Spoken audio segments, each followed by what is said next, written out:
And next on the list is me. Yay, me! Aaron said, you can MC tonight. And I'm like, oh, goody, I get to be in front of everybody a whole bunch.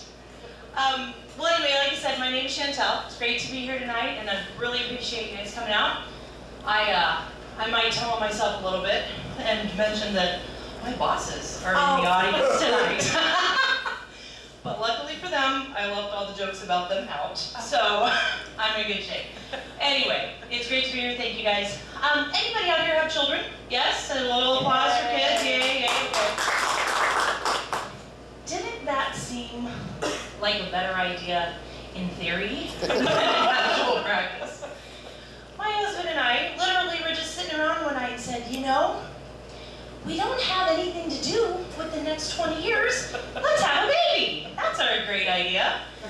And so we started to try to have a baby.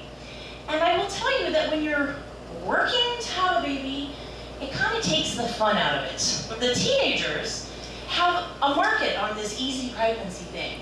They pull down their pants, and they sneeze, and somebody ends up pregnant. Not for us. It was 11 months of hard work. And that's kind of like eating cake every day for 11 months. In the beginning, it's great, because cake's fantastic, and it's yummy. And by the end, you're just really, really sick of cake. So we are doing this, and we're finally successful, and I get pregnant with our first child. And then everybody you know either asks really stupid questions, or everybody's Dr. Phil. And you get all kinds of advice, and in the beginning you're really sweet about it. Oh, thank you, oh, that's good, I'll remember that. And eventually you're like, oh my God, everybody just shut up. and one of the weird questions I got was, so you're pregnant? Do you know what you're having? And I'm like, well, I know it's not a puppy, and don't tell anybody, but I think it's a baby. Or the Dr. Phil part, well, you know, your lives are really going to change when you have a baby. You know, this will be a big change for you and your husband when you guys have a kid. And in the beginning, you're very sweet. Oh, this, thank you, yeah, it's going to change. And by person number 900, you think, if one more person tells me this is going to change my life, I'm going to deck them. Because it wasn't even the hormones, I just wanted to deck them. So we finally have the baby. Bring her home from the hospital. We literally set her on the bed in her car seat. And I was like, grow up now, be 21. So I didn't know what to do with her, I just knew I wanted her. And here she was. And that's not like having a baby doll, where you can rip up, come on in you guys, just be sure to laugh really loud.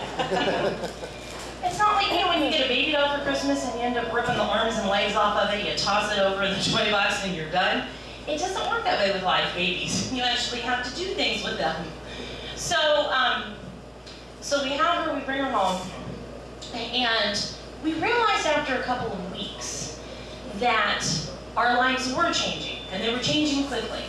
And then I was mad all over again at all those people that tried to tell me my life would change, because I wanted to go back to them and just shake them by the shoulders and say, hey, you said my life was going to change. You didn't say my life was going to change. You didn't tell me what this was really about until it's way too late. That's like moving to the desert, and everybody says, oh, welcome to the desert, it's good to have you here. Hey, have you been through a summer yet? No? Ooh, okay, well, welcome to the desert. And then, of course, you find you're like, I would have liked to know that ahead of time. So then we decide we couldn't leave well enough alone, and 6 months into the new baby, we get pregnant for baby number 2. So now everybody is once again Dr. Phil, but their reactions and their advice are just a little different. This time, everybody says, you're pregnant again? I thought you just had a baby. And I'm like, yeah, thanks for being so supportive. What, you're having another baby already? How old's the first one? So we're like, well, thanks everybody.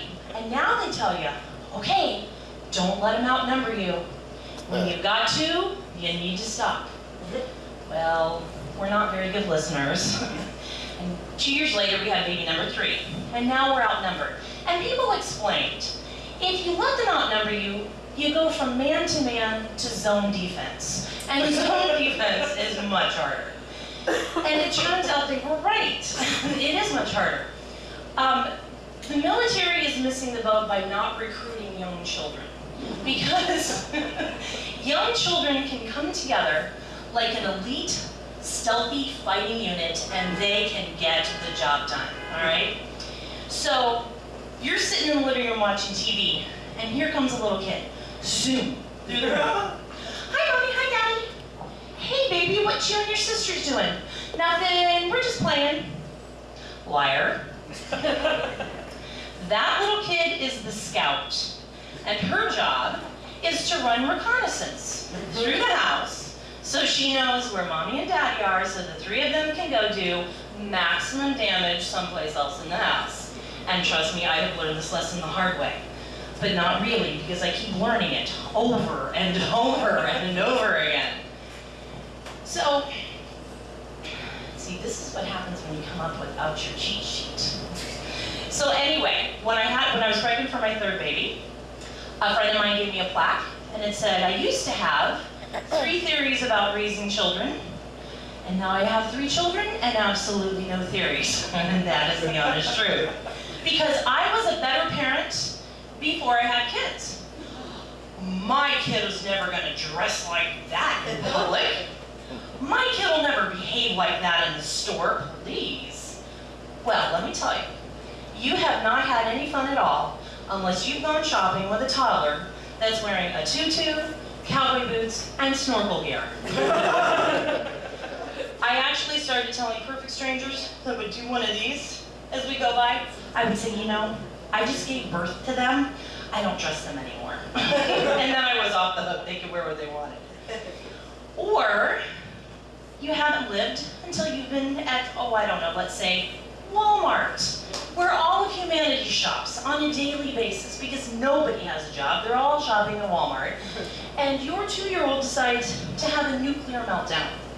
So she's kicking and screaming and flailing, and you realize you're no longer shopping.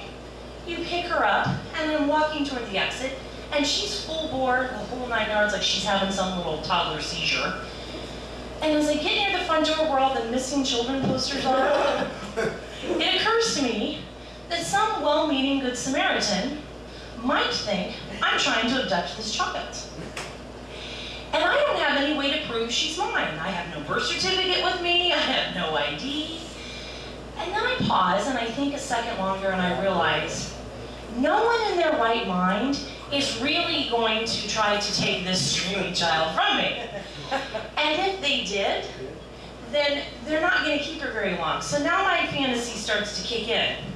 They come to me and say, ma'am, we have every reason to believe this is not your child and you're trying to abduct her. And I'm going to say, you know, you're right, actually. I found her in the dog food aisle, and she was just so darn cute. And my husband and I have been trying for 11 months to have a baby. And so I thought I'd take her. So here, she's yours. Now I am kind of sprinting to my car, and I'm just about to put the key in the lock, and they come running across the parking lot. Ma'am, we're so sorry, we've made a terrible mistake. Here you go, she's yours, take her, we apologize. And I say, oh no, finders, keepers. But to wrap up, this is my last joke, I will say that having children is not all bad. There are good things about it, as you all know. Mainly that I make them go get everything for me. It's fantastic. I come downstairs, oh, would you go get Mommy's phone from next to the bed? Yes. Oh, could you please get me a glass of ice water? Yes. It's kind of like I gave birth to my own personal set of Christmas elves. And I love it. And if I'm in a really good mood, I make them call me Mrs. Claus. Thank you guys.